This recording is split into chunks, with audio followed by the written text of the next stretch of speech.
السلام عليكم ورحمة الله تعالى وبركاته مشاهدينا الكرام. فيما يخص أسعار الحديد لهذا الأسبوع، دائما في البداية ندعو المشاهدين الجدد الاشتراك في القناة وتفعيل زر الجرس ليصلكم كل جديد.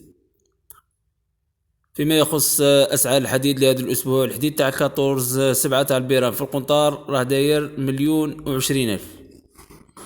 الحديد تاع الدوز 9 تاع البيرام في القنطار راه داير 970,000. الحديد تاع الويت 20 برة في القنطار راه داير 965,000. فيما يخص الحديد تاع السيس خوتي تاع 120 دورة في القنطار راه داير 1,010,000. أعزائي المشاهدين، خاصة المشاهدين الجدد، لا تنسوا الاشتراك في القناة وتفعيل زر الجرس ليصلكم كل جديد بإذن الله تعالى وبركاته. والسلام عليكم ورحمة الله.